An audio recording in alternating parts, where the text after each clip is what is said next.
Hi, today I'm gonna be reading Magic Treehouse Dinosaurs Before Dark Part 2. So, let's begin. Chapter 6 Dinosaur Valley. Annie, look at this, Jack called. Look what I found. Annie had gone up to the hilltop. She was picking up a flower from the magnolia tree. Annie, look, a medallion, shouted Jack. But Annie wasn't paying attention to Jack.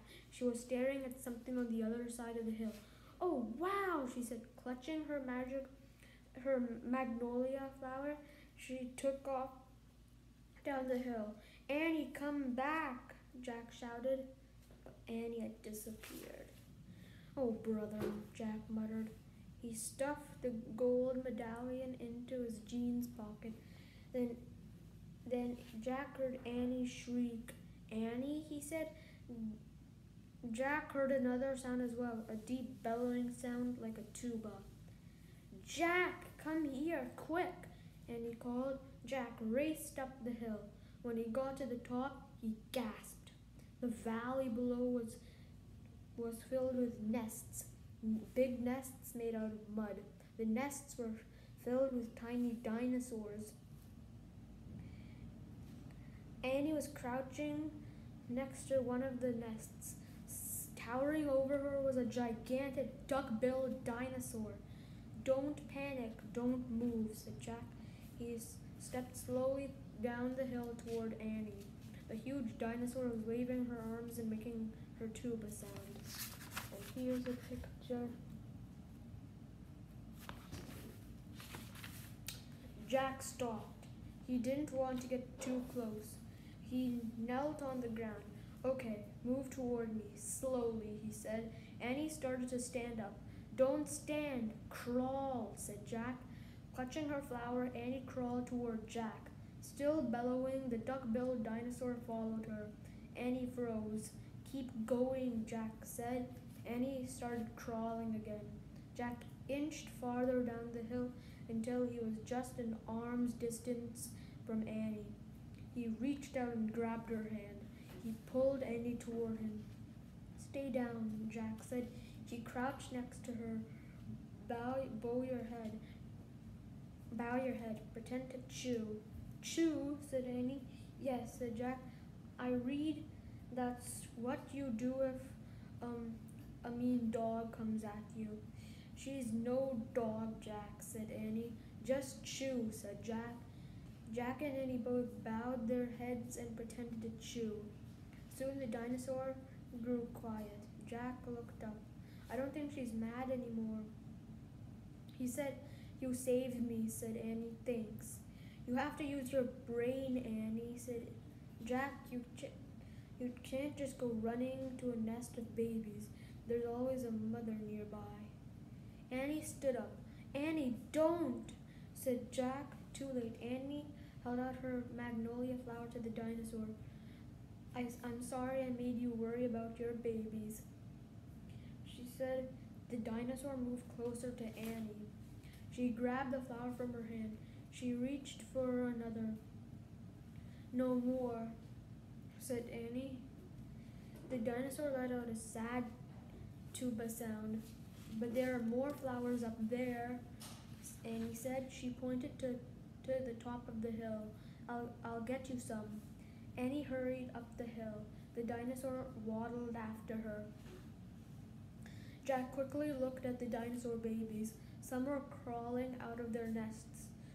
Where are the other mothers? Jack wondered. Jack took out the dinosaur book. He flipped through the pages.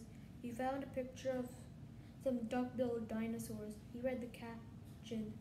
The Dinosaurs lived in colonies. While a few mothers babysat the nests, others looked for food. So there were probably more mothers close by looking for food.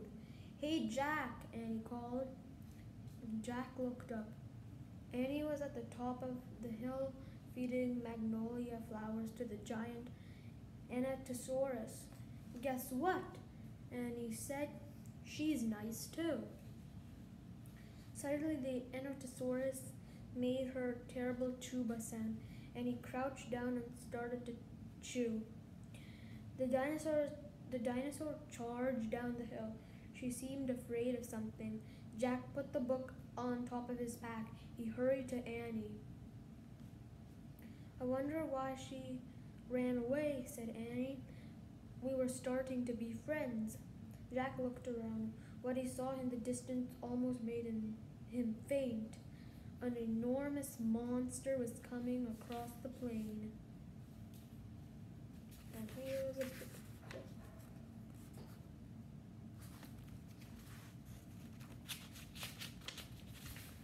The monster was walking on two strong legs. It was swinging a long, thick tail and dangling two tiny arms. It had a huge head and its jaws were wide open. Even from far away, Jack could see its long, gleaming teeth. Tyrannosaurus Rex, whispered Jack. Chapter 7. Ready, set, go. Run, Annie, run, cried Jack. Run to the treehouse. Jack and Annie dashed down the hill together. They ran through the tall grass and ferns and past the pteranodon. They scrambled up the rope ladder. And tumbled into the treehouse. Annie leaped to the window. It's going away, she said, panting. Jack pushed his glasses into place. He looked at the window with Annie. The Tyrannosaurus was wandering off, but then the monster stopped and turned around. Duck, said Jack. The two of them ducked their heads. After a long moment, they peeked out of the window again. Coast clear, said Jack. Yay, whispered Annie. We have to get out of here, said Jack. You made a wish before, said Annie. Right, said Jack. He took a deep breath. I wish we could go back to Frog Creek. Nothing happened. I said I wish, started Jack. Wait, said Annie. You're looking at a picture in the dinosaur book, remember? Oh no, I left the book and my pack on the hill, said Jack. I have to go back. Forget it, said Annie. I can't, said Jack. The book doesn't belong to us. Plus my notebook with all my notes is in my pack and my... Okay, said Annie. I'll hurry, said Jack. He climbed quickly down the ladder and leaped to the ground. Jack raced past the pteranodon, through the ferns, through the tall grass, and up the hill. He looked down. His pack was lying on the ground. On top of it was the dinosaur book.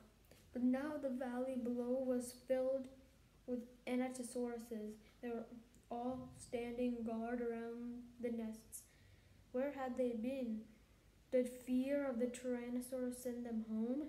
Jack took a deep breath. Ready, set, go, he thought. He charged down the hill. He ran to his backpack. He scooped it up. He grabbed the dinosaur book. Jack heard a terrible tuba sound, then another and another. All of the anatosauruses were bellowing at him.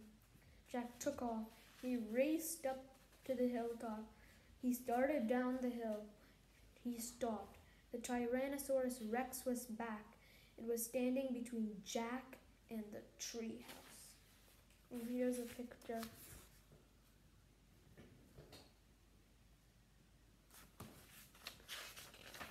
Chapter 8, A Giant Shadow. Jack jumped behind the magnolia tree. His heart was beating so fast he could hardly think. He peeked out at the giant monster. The horrible-looking creature was opening and closing its huge jaws. Its teeth were as big as steak knives. Don't panic, thought Jack. Think. He peered down at the valley. Good.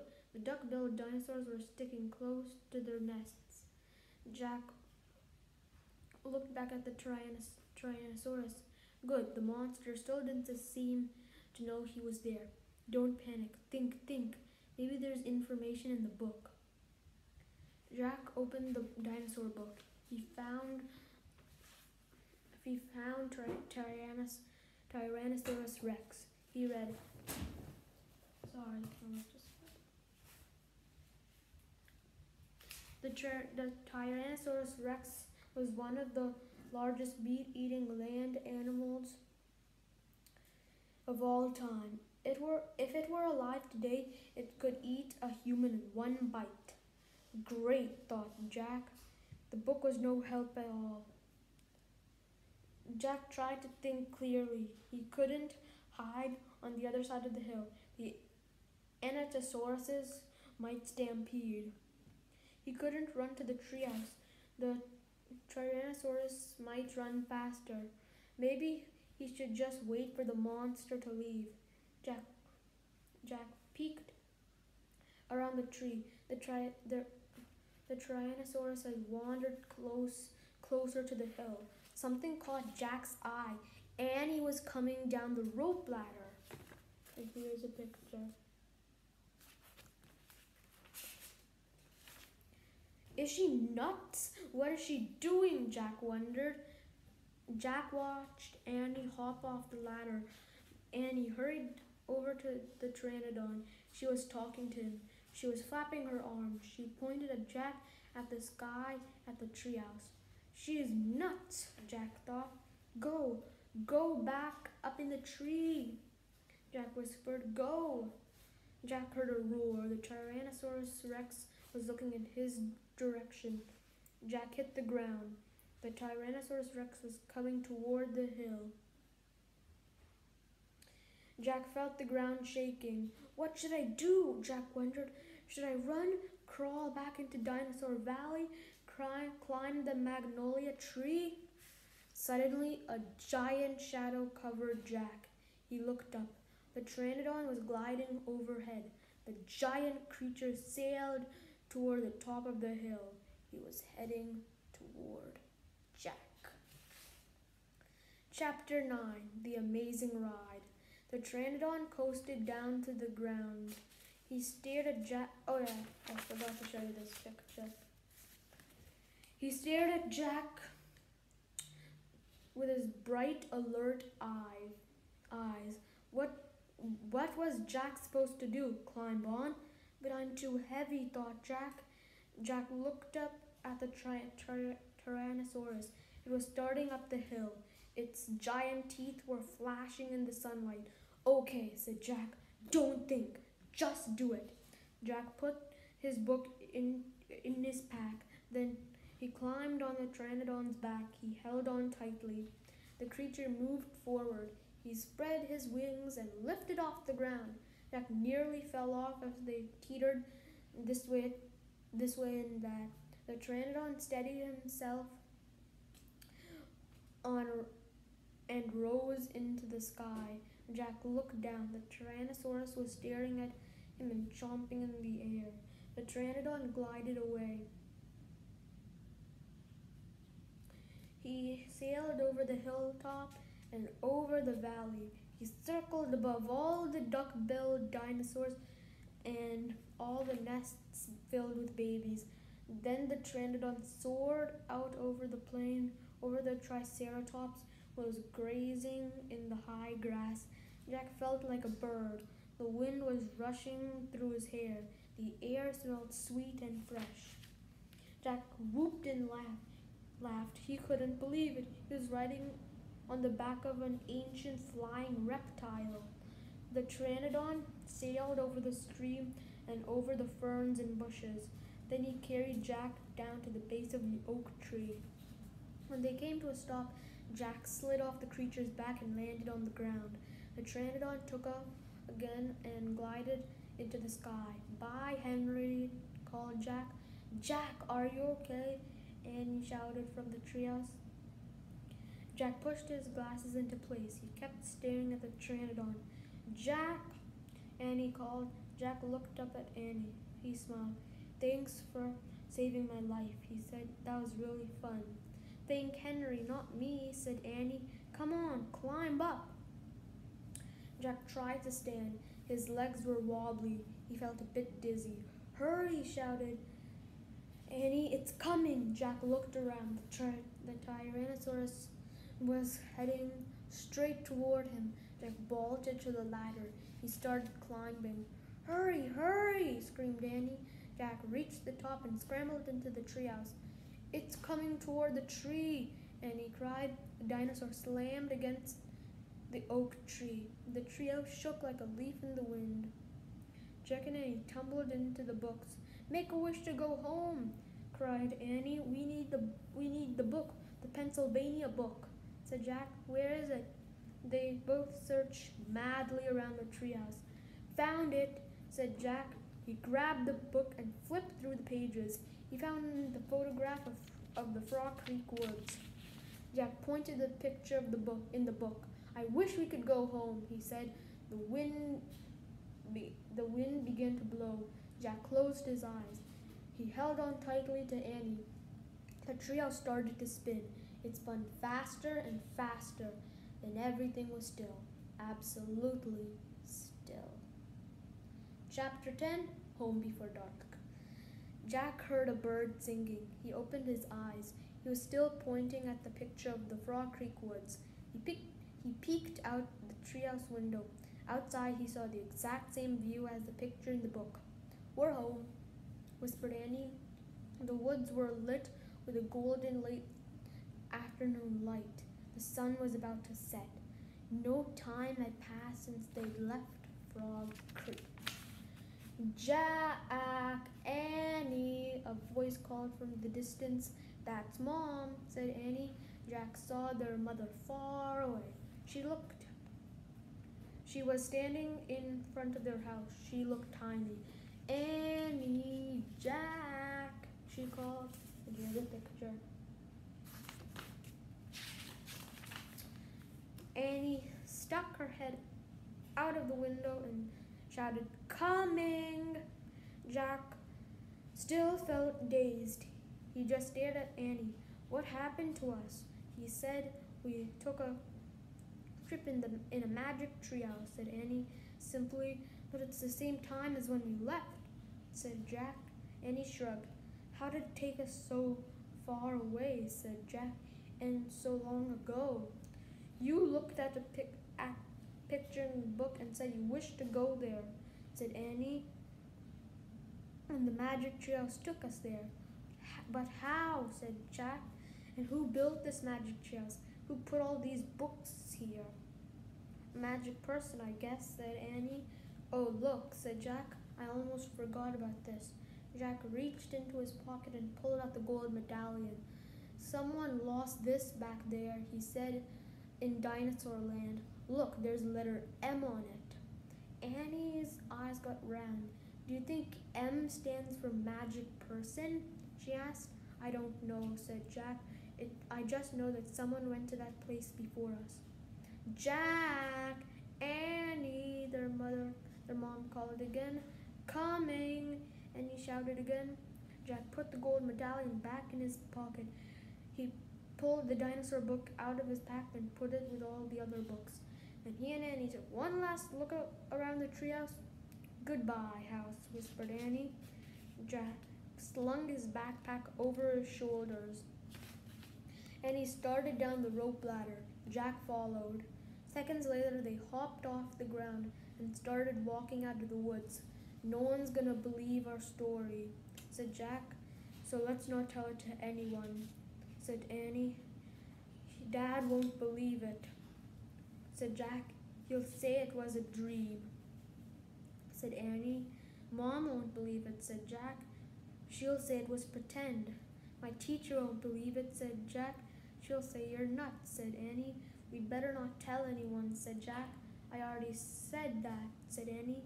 Jack sighed. I think I'm starting not to believe it myself, he said. They left the wood and started up the road toward their house. As they walked past all of the houses on their street, the trip to Dinosaur Time did seem more and more like a dream. Only this world and this time seemed real. Jack reached into his pocket. He clasped the gold medallion. He felt the engraving letter of the M. It made his fingers tingle. Jack laughed. Suddenly he felt very happy. He couldn't explain what had happened today, but he knew for sure that their trip in the magic treehouse had been real. Absolutely real. Tomorrow, Jack said softly, We'll go back to the woods. Of course, said Annie. And we'll climb up to the treehouse, said Jack. Of course, said Annie. And we'll see what happens next, said Jack. Of course, said Annie. Race you.